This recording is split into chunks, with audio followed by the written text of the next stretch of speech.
Congratulations for your new show. आपके जो fans हैं, मैंने कमेंट्स पढ़े, आपके हर रोल को लेके इतने एक्साइटिंग होते हैं। इस बार लव अधूरा में आपका जो किरदार है, क्या आपने निभाया है, क्या रोल प्ले किया है, ऑडियंस को बताइए ज़रा। सबसे पहले थैंक यू शो के रिलीज़ के लिए आपने कंग्रेचुलेशंस कहा। uh, क्या रोल निभाया है बेसिकली मैं समझा नहीं थोड़ा आप क्या रोल आपने प्ले किया है अच्छा थोड़ा इस। सा details about the yes, role. About the role. Okay, तो I am playing a character जिसका नाम है प्रकाश। ये बेसिकली एक हिटमैन है जिसको एक दूसरा किरदार जो है शो के अंदर वो हायर करता है to track Nandita which is being played by Erica Fernandes. और वो जो गाड़ी है वो गाड़ी के आसपास सारी कहानी जो होती है वो घूमती है बिकॉज उस गाड़ी को वो चोरी करती है, उसमें कुछ चीज़ें होती हैं। अब वो उसके फादर से भी रिलेटेड है, उसकी वो जो गाड़ी है सुमित से भी रिलेटेड है। तो बहुत सारे ट्विस्ट्स एंड टर्न्स हैं, तो उन्हीं ट्विस्ट्स एंड टर्न्स के बीच में मेरा भी किरदार आता है जो इस क्या कहते हैं इस racket sort of a thing में इन्वॉल्व हो जाता है। और थोड़ा साइकोपैथ काइंड ऑफ कैरेक्टर है, थोड़ा पगला है। रमन राघव जैसा नहीं है, मतलब मर्डरर नहीं है, बट सनकी है। सनकी है, कुछ हद तक स्लीजी भी है, मुंहफट है, जो मन में आता है कह देता है, लाइन मारने से घबराता नहीं है लड़कियों को। मतलब वो सब अपनी जगह, उसके अलावा अपनी जगह जो है वो अपना काम करवाने के लिए किसी भी हद तक जा सकता है। तो मैंने देखा यू आर हॉन्टिंग एरिका या स्क्रीन में, तो वो एक्सपीरियंस कैसा रहा उनके साथ, एरिका के साथ, करण कुंद्रा जी। के साथ? मैंने देखे, थोड़े एपिसोड देखे, थोड़े क्लिप्स देखे। उनके साथ काम करना, करण के साथ काम करना, एक नर्वसनेस थी या कैसा उनका नेचर कैसा था, क्या था सेट पे माहौल? I am not haunting Erica, I am actually threatening Erica. Yes. एक सीन है जहाँ पे जिससे जैसे मैं बता रहा था कि वो अपना काम करने के लिए कुछ भी करता है। तो वो पहले एरिका का पीछा करता है, बाद में उसको जब अपने जो होटल में सारा जो कांड चल रहा है वहाँ पे वो मिलती है उसको एक इवनिंग के डांस सोरे के बाद, तो गले पे चाकू लगा के उसको थ्रेटन करता है कि ये तू करना पड़ेगा तुझे वरना you are not going to live. And along with that मतलब एक्सपीरियंस तो काफ़ी चिल ही था। ये मेरा सातवां या छठा प्रोजेक्ट, सातवां या आठवां प्रोजेक्ट है। और मतलब ऐसा कोई नर्वसनेस तो था नहीं because I mean Karan Erica दोनों बहुत ही रिलैक्स्ड और डाउन टू अर्थ एक्टर्स हैं। करण के साथ मेरे कोई वन ऑन वन सीन्स नहीं थे। मेरे एक सीन है जहाँ पे जब मैं एरिका से मिलता हूँ नेक्स्ट मॉर्निंग पे, जब मैं बैग लेके जाता हूँ तब मुझे करण दिखता है और वो बाहर आता है, खड़ा होता है जब मैं गाड़ी लेके आता हूँ वापस से हर्ष को पिकअप करने के लिए। एंड तो तब मुझे सिर्फ करण दिखता है, so we don't really share any dialogues और एनीथिंग। बट हाँ, ऑफ सेट में और करण हमारी बातें बातें चली रही थी। हम सारे एक ही होटल में रुके थे जहाँ हम शूट कर रहे थे, वो उसी होटल में हम रुके थे। तो पोस्ट पैकअप हम बैठ के उनो खेलते थे और लोकल स्ट्रॉबेरी कुछ वाइन या कुछ ना कुछ आता रहता था, कोई सिरप आता, कोई लेके आता था, कोई ये लेके आता था। प्लस मुन्नार में पैशन फ्रूट्स बहुत फेमस हैं, तो एरिका ने ऐसे 3-4 किलो पैशन फ्रूट्स ले आए थे एक दिन, और बस वो सेट पे वो दिन भर लोग खा रहे हैं। पोस्ट पैकअप हम बैठ के पैशन फ्रूट चल रहा है, उनो खेल रहे हैं। और अच्छी बात ये थी कि वहाँ पे नेटवर्क का बहुत बड़ा इशू था बिकॉज जहाँ हम थे वो जगह आप कह सकते हो केरला के बॉर्डर पे है, तमिलनाडु के नेक्स्ट टू।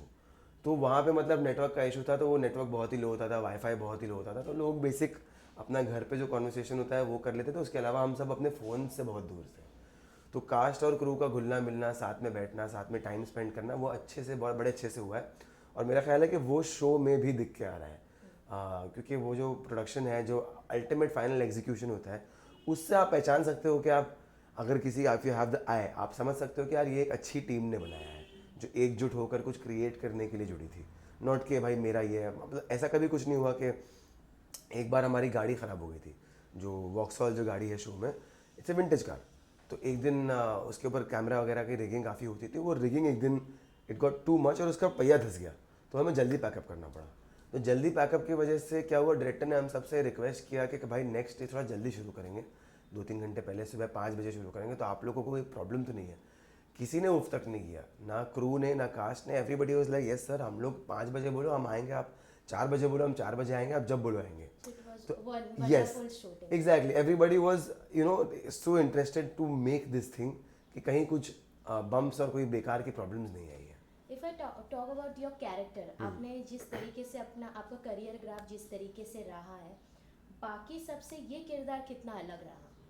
क्योंकि जब आपको ये अप्रोच आया तो हाउ वाज योर स्क्रिप्ट, जब आपने देखा कि आपको ये रोल करना है तो हाउ कितने डिफरेंसेस है? यहाँ पहली बात तो मुझे इस रोल के लिए ऑफर नहीं आया था, मुझे एक दूसरे किरदार के लिए आया था कॉल। और मैं जब मीटिंग के लिए गया, मैंने जब अपना टेस्ट दिया तो जो एडी टीम थी, जो डायरेक्शन टीम थी और जो कास्टिंग टीम थी, उन्होंने कहा कि काम करो आप इस किरदार के लिए भी ट्राई कर लो। एक्चुअली जो लिखा गया था प्रकाश, वो थोड़ा उम्र में बड़ा था, बट उनको मैं गया था हर्ष के कैरेक्टर के लिए, बट उनको मेरा हर्ष वाला परफॉर्मेंस अच्छा लगा, तो उन्होंने कहा कि काम करो आप ये भी ट्राई कर लो, देन हम देखते हैं क्या हो सकता है। तो थैंकफुली प्रकाश इतना बेटर होके आया कि डायरेक्टर और बाकी उनकी सारी टीम ने कहा कि यार हमने लिखा भले सा है, अगर वो 40 ईयर्स ओल्ड है तो उसको हम छोटा कर सकते हैं, दैट्स नॉट अ प्रॉब्लम। किरदार में जो लिखा है हमने वो दिख रहा है हमको यहाँ पे, तो इस वजह से प्रकाश मिला मुझे। और काफ़ी डिफरेंट है मेरे दूसरे कैरेक्टर्स से। शी में जैसे जो मैंने हेमंत किया है, अनीस किया है मैंने फर्जी में, बम्बई मेरी जान में मैंने मजहर किया है, ये अब प्रकाश है। ब्रह्मास्त्र में था मैं अली। तो उन सब से काफ़ी है, क्योंकि ये पहली बात एक sociopath kind of a psychopath kind of a बंदा है, तो वो सारे किरदार वो तो कभी थे ही नहीं। जैसे अनीस एज अ गैंगस्टर, लेकिन वो एक बड़ा फ्रेंडली सा रिलैक्स सा बंदा है जो यारों का यार है बेसिकली, ये वो नहीं है। हेमंत जो है वो आप कह सकते हो आउट एंड आउट ठरकी बोल सकते हो उसका आप, क्योंकि वो उसकी ऑलरेडी भूमि की गर्लफ्रेंड, छोटी बहन को डेट कर रहा है उसकी गर्लफ्रेंड, बट वो बड़ी बहन पे भी ट्राई लाइन मारता है, और अपना जो भी उसका रीजंस होता है, उसको एक अट्रैक्शन है बड़ी बहन की तरफ भी, वो एक है। Mazhar is an out and out gangster जो बॉम्बे मेरी जान में देखा है हमने। और अली भी एक दोस्त है, हीरो का दोस्त है, जो उसके साथ हर जगह साथ देता है ब्रह्मास्त्र में जैसे। तो ये बंदा जो है ये किसी का नहीं है, ये अपना अपना वो कहते हैं ना मस्त मौला है, अपने बेसिस पे चलता है, अपने हिसाब से काम करता है। किसी ने सुपारी दी तो ये करेगा एग्जीक्यूट, उसको ठीक लगेगा तो करेगा, नहीं लगेगा तो नहीं करेगा। जान पे आएगी तो इसको डरपोक भी है, ये जान पे आएगी तो इसकी फटती भी है और ये भागता भी है। एक सीन में आप अगर देखेंगे जब शो, तो मैं फ़ोन करके कहता हूँ कि यार ये क्या हो गया है, मुझे मारना चाहते हैं ये लोग। तो थोड़ा आप थोड़ी देर पहले देख रहे थे कि बड़ा कॉन्फिडेंस है इसमें, और अभी अचानक से ये हकला रहा है और ये क्या हो गया। तो जान पे आएगी तो ये बचेगा, भाग जाएगा, लेकिन काम पूरा करने के लिए कुछ भी करेगा। अगर आपकी करियर ग्राफ स्टार्टिंग की बात करूँ तो एक्टिंग की जो आपके अंदर जो इतना मतलब एक्साइटमेंट, इतना मतलब पैशन कहाँ से आया, ये जानना चाहेंगे। मैं इसकी शुरुआत कहाँ से हुई? क्योंकि हाँ फर्जी हो गया, बम्बई मेरी जान, you have lived all the shades in your acting, तो कहाँ से ये रुचि कहाँ से आई? एक्चुअली फर्जी, बम्बई मेरी जान, शी वगैरह तो पिछले 4-5 साल की बदौलत है, because of OTT and everything. उसके पहले मैंने एक चैनल भी पे शो भी किया है जिसका नाम था इश्क अनप्लग्ड, जहाँ मैं शो के अंदर एक म्यूज़िक रियलिटी शो चल रहा है लाइक इंडियन आइडल, उसमें मैं एक जज था, मेरे कैरेक्टर का नाम नकुल था and I was one of the जजेस। उसके पहले मैंने काफ़ी सारे एड्स किए हैं, क्राइम पेट्रोल किया है, बहुत सारे सावधान इंडिया है, टीवी सीरियल्स में छोटे मोटे किरदार कैमियोज में, और थग्स ऑफ हिंदुस्तान करके एक फिल्म आई थी वो भी की है मैंने, जिसमें आमिर खान और बच्चन सर थे। एक्टिंग की शुरुआत हुई जब मैं अपना कॉलेज में ग्रेजुएशन परसू कर रहा था अपना। I was doing my bachelors in mass media, जिसमें हमें फॉर मार्क्स, मतलब नॉट जस्ट रिटन एग्जाम होता था, हमें शॉर्ट फिल्म्स बनानी होती थी, हमें एड फिल्म्स बनानी होती थी, हमें नाटक करने होते थे, हमें रेडियो जिंगल लिखना होता था। तो ऑल द मीडिया से रिलेटेड जो भी फील्ड है, जैसे अब आप मेरा इंटरव्यू ले रही हैं तो हमें जाके इंटरव्यूज़ भी लेना था। एक हमारा सब्जेक्ट है जिसमें हमने किसी पॉलिटिशियन का इंटरव्यू लिया था। तो मीडिया से रिलेटेड ये बहुत सारी चीज़ें करने मिली मुझे उन 3 सालों में, और उस दौरान मेरी रुचि और मेरा इंटरेस्ट एक्टिंग की तरफ गया, क्योंकि मैं शॉर्ट फिल्म में always I would be like मुझे एक्टिंग करनी है भाई, क्योंकि मुझे समझ में नहीं आता ये एडिटिंग क्या होती है, मुझे शॉट लेने का कोई नैक नहीं है, कोई आइडिया नहीं है कि कौन सा एंगल रखूँ क्या रखूँ। वो कुछ लोगों को था, उन लोगों को इंटरेस्ट था उसमें, तो मैंने कहा यार आप लोग ये काम करो, मैं ये काम करता हूँ। एंड फिर एक तरह से आप कह सकते हो कि चस्का लग गया, क्योंकि मैं स्टेज पे चढ़ने लगा, ड्रामाज करने लगा, फैशन शोज़ करने लगा, तो एक तरह से चस्का लग गया उसका। उसके बाद फिर मैं FTI गया, जहाँ पे रिटन एग्ज़ाम क्लियर किया, बट मैं इंटरव्यू राउंड क्लियर नहीं कर पाया। बट मुझे वहाँ से सीख मिली कि आप मुंबई आके मुंबई में ही रहो, मुंबई में ही काम करो, वो बेहतर है। प्लस मेरी फैमिली यहीं से है, मैं यहीं से बिलोंग करता हूँ। तो मैं मुंबई आया और मैंने ऑडिशंस देना शुरू किया, साइड बाय साइड मैंने थिएटर करना शुरू किया। I tried applying for a few jobs, लेकिन कहीं से कुछ रिप्लाई नहीं आया, तो मैंने कहा यार इसी को परसू करते हैं। एंड बस फिर वो परसू करते करते धीरे धीरे one thing started led to another thing. एक ऐड पहले हुआ, फिर दूसरा ऐड हुआ, फिर तीसरा ऐड हुआ, फिर सावधान इंडिया, फिर ये फिर वो। तो बेसिकली हर महीने कुछ ना कुछ हो ही रहा था। तो फैमिली ने भी देखा कि लड़का कर रहा है और काम आ रहा है, तो ऑब्वियसली थोड़ा सा वो भी स्केप्टिकल थे क्योंकि फिल्मी बैकग्राउंड है नहीं, कोई है नहीं इंडस्ट्री में हमारी फैमिली से और एक्सटेंडेड फैमिली से। थोड़े स्केप्टिकल थे लेकिन कभी डिस्करेज नहीं किया, इनकरेज ही किया है, साथ दिया है, मेरा सपोर्ट किया है, दोस्तों ही ने यारों ने सपोर्ट किया है, भाई ने सपोर्ट किया है हमेशा। तो उसकी बदौलत आई थिंक मैं यहाँ पहुँच पाया हूँ। और जब काम करने लगा तो मज़ा आने लगा इस काम में। अगर बात करूँ OTT प्लेटफॉर्म्स के वजह से काफ़ी लोगों को मतलब अपना टैलेंट शोकेस करने का मौका मिला है। जी। क्योंकि अभी कोई एक्टर होने मतलब जब बनता है, जब शुरुआत होता है, उनको सब एक एक्टर का ड्रीम होता है कि मुझे लीड एक्ट्रेस होना है, मेरे को साइड नहीं आना है, बैक स्टेज नहीं रहना है। लेकिन आपकी जो किरदार है, आपने जो निभाया है, सब आमिर खान सर हो गए, शाहिद कपूर हो गए, सबके साथ मतलब आपने काम कर लिया है, तो वो सब एक्सपीरियंस कैसा होता है? क्योंकि एक एक्टर के लिए लीड होना ही ज़रूरी नहीं होता है, बिल्कुल। एक पार्ट होना जी। काफ़ी ज़रूरी होता है। उस चीज़ को आप किस तरीके से? आई थिंक वो मैंने पहले ही ये मैंटेलिटी लेट गो कर दी थी कि भाई मैं चाहता हर कोई हीरो बनना है, या आप मेन विलन हो या मेन प्रोटैगनिस्ट हो, लेकिन आपके लिए थाली में से जाके कोई लाएगा नहीं अनलेस आप स्टार किड हो तो। एंड उसमें कुछ गलत बात नहीं है, जैसे मैं नेपोटिज्म के खिलाफ नहीं हूँ। I think it's very okay, कल को मैं अगर बड़ा एक्टर हूँ और मेरा भतीजा भांजा या बेटा या बेटी अगर वो एक्टिंग करना चाहते हैं तो मैं बेसिकली ऑब्वियसली उनको हेल्प करूँगा इंडस्ट्री में लाने के लिए। जैसे अंबानी का बेटे नहीं तो टेक ओवर किया ना, कल को जियो तो आकाश ही चलाएगा। एग्जैक्टली तो वो उसमें कोई गलत बात है नहीं। तो जो हम लोग जो आउटसाइडर्स हैं, हमको समझना चाहिए कि एक प्रोसीजर है, एक प्रोसेस है। आपको सीढ़ी चढ़ के ही ऊपर आने मिलेगा। इवन आप हॉलीवुड में देखो, हम जो लीड एक्टर्स देखते हैं वो सीधा लीड एक्टर्स नहीं बने थे, वो पहले कुछ फिल्मों में उन्होंने भी छोटा छोटा काम किया, छोटे किरदार किए हैं, सपोर्टिंग कैरेक्टर्स के, फिर वो लीड बने। तो सिमिलरली हमारे यहाँ भी इरफान साहब पहले ही हीरो बने नहीं थे, उन्होंने भी छोटा किरदार किया, फिर चीज़ें उनकी लाइफ में आती रही और वो धीरे धीरे करके लीड एक्टर बने। तो एक ये प्रोसेस होता है। तो ये मेंटालिटी को छोड़ देना चाहिए कि हाँ मैं लीड ही करूँगा, नहीं तो कुछ और नहीं करूँगा, नहीं तो आप बेरोजगार बैठे रहोगे, आपके लिए कोई घर पे आके नहीं देने वाला। अदरवाइज आप में अगर टैलेंट भी है तो वो टैलेंट दिखाने का मौका इन सपोर्टिंग कैरेक्टर्स से मिलेगा आपको। जब आप इन छोटे मोटे कैरेक्टर्स या एड ऑन कैरेक्टर्स सब करते हैं, इसके थ्रू आपको टैलेंट दिखाने का मौका मिलेगा। प्लस सोशल मीडिया है, बट सोशल मीडिया पे आप 1-1.5 मिनट की रील्स में कुछ ज़्यादा शोकेस नहीं कर सकते हो, बिकॉज हमने देखा है कि सोशल मीडिया से लोगों ने कास्ट किया है और जब एक्चुअल में जब ऑन सेट उनको 3 पेज की स्क्रिप्ट मिलती है तब थोड़ा सा दिक्कत हो जाती है उनको। तो वो एवरी फिल्म मेकर और every studio has its own lookout, वो तो उनका पर्सपेक्टिव है, वो जाने। और coming to working with these people, Aamir sir, Bachchan sahab, Ranveer, शायद I am very lucky, I consider myself very lucky, because मैंने जो भी थोड़ा बहुत काम किया उसमें सारे अच्छे डायरेक्टर्स हैं और अच्छे एक्टर्स हैं। मतलब इम्तियाज़ सर हो गए शी में, अयान मुखर्जी हो गया ब्रह्मास्त्र में, ठीक है, राज अंडी के हो गए फर्जी में, एक्सेल एंटरटेनमेंट हो गया बम्बई मेरी जान में, प्लस अभी अमेजोन हो गया। तो स्टूडियोज़ भी अच्छे, अमेजोन हो गया है, नेटफ्लिक्स हो गया है, रणबीर कपूर हो गया, शाहिद कपूर हो गया, तो बच्चन साहब हो गए, आमिर खान हो गए। तो मतलब मुझे हमेशा टॉप के लोगों के साथ ही काम करने का मौका मिला है। अभी करण कुंद्रा हो गया, Karan is also like one of the biggest names in TV अभी नो, राइट। सो इन लोगों से सीखने बहुत कुछ मिलता है। I always call myself a director's actor. अगर मेरा डायरेक्टर मुझसे ये चाहता है तो मेरा काम है उसको वो देना। ऑब्वियसली अगर मेरे आइडियाज़ हैं, मेरे इनपुट्स हैं, मैं वो शेयर करूँगा, लेकिन मैं कभी इंटरफियर नहीं करता कि नहीं ऐसे ही मुझे करना है, बिकॉज मैं जो देख रहा हूँ मैं एक अलग नज़रिए से देख रहा हूँ। राइटर और डायरेक्टर ने जो कहानी लिखी है, जो किरदार लिखा है, उनका पूरा अलग पर्सपेक्टिव है। तो वो जो नज़रिए से देखते हैं और मेरा काम जो है, मुझे हायर किया गया है उसको रियलिटी में लाने के लिए। किरदार जैसे प्रकाश लिखा गया है और क्या कहते हैं डायरेक्ट किया गया तनवीर सर की तरफ से, तो वो जो इमेजिन करते हैं उसको रियलिटी में लाना मेरा काम है। तो वो I call myself a director's actor. तो स्क्रिप्ट अच्छी होनी चाहिए और साथ में सपोर्ट तो रहता ही है। इतने सारे बड़े कास्ट, बड़े एक्टर्स, बड़े डायरेक्टर्स और बड़े स्टूडियोज़ के साथ तो मतलब मैं मेजरली सीखा ही हूँ। I always try to look कि कहाँ क्या सीखा जा सकता है। जैसे थग्स पे मैं बताता हूँ, for example I was a tertiary cast member, not even secondary. तो वहाँ बहुत सारे शूट डेज ऐसे होते थे जहाँ मेरा काम नहीं होता था, थोड़ा बहुत काम होता था, बाकी घूमना फिरना जो करना है आपको करो सेट पे।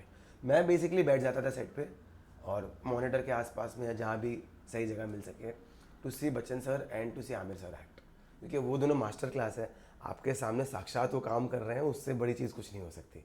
तो उनको देखना, इतना बड़ा सेट जो है वो चलता कैसे है, सेट का एक माहौल क्या होता है, सेट के एटिकेट्स क्या होते हैं, सेट के क्या कहते हैं आपको, मतलब बेसिकली बिहेवियर क्या होना चाहिए, बेसिकली हर सबको ध्यान में लेके चलना चाहिए। आप अकेले हो नहीं, आप एक्टर हो लेकिन आप अकेले नहीं बना रहे हो इस फिल्म को, आपके साथ सब लोग हैं, तो आपको सबको लेके चलना है basically. If I talk about जैसे आपने सबके साथ तो काम कर रही है, 50% बोलो, 50% बाकी है तो 50 तो नहीं है बट हाँ। बट एक ड्रीम होता है ना कि मुझे इनके साथ काम हाँ, करना है, ये correct। डायरेक्टर, तो आपका ड्रीम बताइए थोड़ा कि आपको किसके साथ काम करना है। मेरे तो मैं काफ़ी लोग हैं, मतलब वासन बाला हो गए, Anurag top Kashyap. Three, top three okay, जी। Top 3, okay.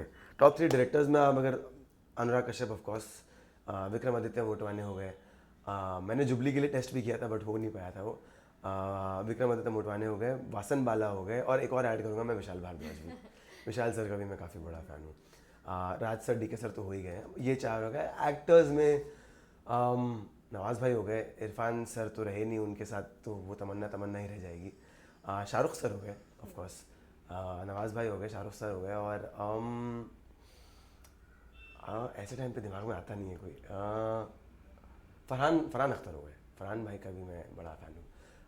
इंशाल्लाह एक्सेल की तरफ से शायद उनके साथ काम करने मिले। और प्रोडक्शन, एक्ट्रेस की बात करें, एक्ट्रेस में I work with Alia and Brahmastra, लेकिन आलिया के साथ मेरे 1-on-1 इंटरेक्शन नहीं थे, तो आई थिंक आलिया के साथ मैं करना चाहूँगा काम, because Alia I think in my opinion is a fabulous actress. Tabbu ji हो गई, उनके साथ भी मैं कुछ करना चाहूँगा, and Taapsee, definitely Taapsee Pannu, yes. So और विकी कौशल भी, सॉरी ऐड ऑन करना चाहता हूँ मैं। अभी याद आया जी।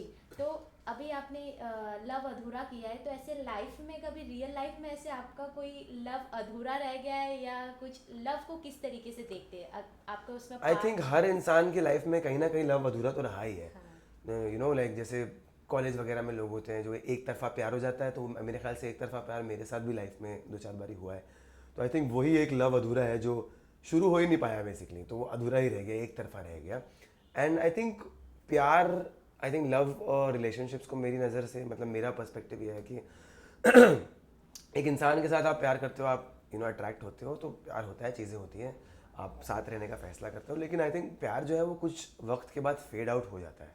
It's an emotion, it's a feeling, जैसे आप नया फ़ोन लेते हो तो एक वो अट्रैक्शन रहता है, नई चीज़ है, तो एक वो बट वो यही फ़ोन 15 दिन के बाद बहुत ही मतलब नॉर्मल हो जाए, आप उसको ऐसे फेंक देते हो, पहले आप उसको संभाल के रखते हो, तो प्यार भी सिमिलरली वो बैक सीट ले लेता है, बट उसके बाद जो कोई भी रिश्ते को कायम रखता है, वो मेरा ओपिनियन ये है कि, मेरा मानना ये है कि वहाँ पे बहुत ज़्यादा रिस्पेक्ट, अंडरस्टैंडिंग होनी चाहिए, रिस्पेक्ट होना चाहिए, म्यूचुअल एडमिरेशन होना चाहिए, और बोर भी हो जाते हो आप एक दूसरे से, ऑफ कोर्स बहुत नॉर्मल सी बात है, एक इंसान रोज़ रोज़ एक दूसरे के साथ बोर हो जाता है, तो आई थिंक एक दूसरे को एक नए पर्सपेक्टिव से देखने की एक एबिलिटी होना, कि हर इंसान फिर हम खामियां ढूंढने लगते हैं लोगों में, जब आप एक दूसरे के साथ इतने जुड़े हुए होते हो तो आप खामियां ढूंढने लगते हो, तो आप, वो भी नेचुरली है, उसमें कोई गलत बात नहीं है, आप खामियां ढूंढोगे, लेकिन उन खामियों पे फोकस मत करो, आप हमेशा अपने आप को रिमाइंड करो कि आप इस इंसान के साथ प्यार में क्यों गिरे थे, तो आप इस इंसान की क्या अच्छी बातों से मोहब्बत करते हो, तो आप you have to keep reminding yourself. और जैसे मैंने कहा, रिस्पेक्ट हो गया, अंडरस्टैंडिंग हो गया, कम्युनिकेशन हो गया, म्यूचुअल एडमिरेशन हो गया, और एक आई थिंक स्पेस भी होना चाहिए, एक वक्त के बाद दो लोगों में थोड़ा स्पेस भी होना चाहिए, कि आपने देखा होगा बहुत सारे कपल्स ऐसे होते हैं जिनके पास अपना बेडरूम होता है घर में, या जो कहते हैं ना मी टाइम जैसे कहते हैं, साथ में रहते हैं दिन भर जो भी करते हैं, लेकिन उनका 2 घंटा डेडिकेटेड एक मी टाइम होगा, जहाँ पे वो अपना पर्सनल चीज़ें हैं, जो जिसको जो करना है वो करेगा, प्लस आपका एक डेडिकेटेड फ्रेंड्स ग्रुप भी होना चाहिए। ऐसा नहीं है कि आप बस आपके पार्टनर के ही फ्रेंड्स ग्रुप पे रिलाई करते हो, आपका एक डेडिकेटेड फ्रेंड्स ग्रुप हो, आपका एक फैमिली से अच्छा बॉन्डिंग हो, तो आपकी एक पर्सनल लाइफ होनी चाहिए, जस्ट एक पार्टनर के साथ ही आपकी लाइफ नहीं होनी चाहिए, वो आप एक लाइफ साथ में बना रहे हो, लेकिन उसका ये मतलब नहीं है कि आप अपनी इंडिविजुअलिटी को पूरा भूल जाओ और साइड में रख दो। तो ये है मेरा टेक लव और रिलेशनशिप्स के ऊपर। And also you are into fitness जी, I have seen your reel, जी। तो कुछ फिटनेस टिप्स दे दीजिए आपके फैंस को, जी। क्योंकि सब चाहते हैं बॉडी करना, ये करना, but mindset is also very important. Absolutely, so absolutely. What do you think? पहली बात तो मैं ये कहूँगा कि मतलब जिम जाने से आप हीरो नहीं बनोगे, बॉडी बनाने से आप एक्टर नहीं बनोगे, बॉडी बनाने से आपका कोई फ़ायदा नहीं होगा as an actor, unless a role requires it. But at the same time fitness के लिए जिम जाना चाहिए, बिकॉज आप एक अच्छे आपका बॉडी का अगर शेप अच्छा रहेगा तो आप अच्छे दिखोगे, आपके ऊपर कपड़े अच्छे लगेंगे, आपके ऊपर कपड़े अच्छे लगेंगे तो आप कैमरा पे अच्छे लगोगे, आप जो किरदार प्ले कर रहे हो आप उसमें अच्छे लगोगे।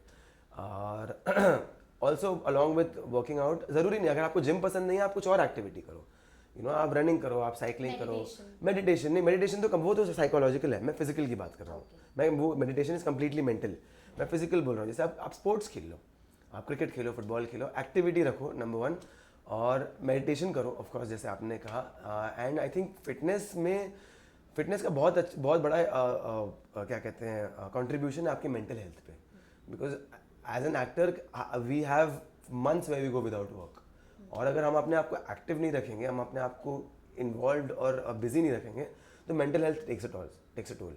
तो मेरे particular concerning myself, I think gym मेरे लिए बहुत इंपॉर्टेंट है मेरे मेंटल हेल्थ को एक लेवल पे रखने के लिए। मेरे लिए थेरेपी है एक तरह से वो। मैं जब जिम नहीं जाता हूँ मुझे बहुत ही अनप्रोडक्टिव फील होता है। तो फिटनेस को लेके तो यही है कि जिम जाओ, अच्छा जो लगे बेसिकली करो, जो अच्छा लगे करो, and maintain a good diet. अच्छा खाना खाओ, टाइम से सो जाओ, टाइम से उठो, 6 से 8 घंटे की नींद लो, और चीज़ों का अगर आप स्मोक करते हो, ड्रिंक करते हो, तो वो मॉडरेशन में करो। मतलब you have to have a balance, you have to have a limit. आपको पता है कि मतलब आपको पता होना चाहिए कि आप कहाँ एक लाइन ड्रॉ करनी है, because all of this also takes a toll on your physical health and mental health. Because आप ज़्यादा स्मोक करोगे आपके चेहरे पे दिखेगा, आप ज़्यादा ड्रिंक करोगे आपकी बॉडी पे दिखेगा। तो all of that makes a big difference, because हम एक्टर्स हैं, हम जैसे दिखेंगे वैसे बिकेंगे। तो we have to take care of our physical self and our mental self, because अगर यहाँ से ठीक नहीं होगे तो आप वो किरदार नहीं निभा पाओगे जो आपके पास आया है। Once again, congratulations for your character in Love Adhura. तो आपके फैंस को क्या लास्टली मैसेज देना चाहोगे, इसके बाद किस तरीके से आप निखर के आने वाले हो स्क्रीन पे? तो thank you so much first of all. Please love अधूरा देखिए जाके, अमेजॉन मिनी पे स्ट्रीम हो रहा है बिल्कुल फ्री। और अलॉन्ग विद दैट आने वाले कुछ महीनों में मेरी दो वेब सीरीज़ हैं। अपलॉज एंटरटेनमेंट करके एक स्टूडियो है जिससे आप लोगों को पता होगा, उनके साथ है। रेडी होती होगी, बस ऑलमोस्ट रेडी है वो, कुछ बड़े नाम हैं उनमें भी। तो होपफुली मैं उनके बारे में अभी बात नहीं कर सकता बिकॉज ऑलरेडी मीडिया में कोई बज़ नहीं है। तो वो जैसे ही बज़ आएगा तो मैं आप लोगों के पास और इन्फॉर्मेशन लेके आऊँगा डेफिनेटली। उसके अलावा एक्सेल एंटरटेनमेंट के साथ एक फ़ीचर फिल्म है जो बहुत ही सुंदर और बहुत ही आई थिंक हार्ट टचिंग होने वाली है, and I think it will be one of the best films of this year. तो stay tuned for it. All these three should be coming out in the next 4 to 5 months. Thank you so much. Thank you so much.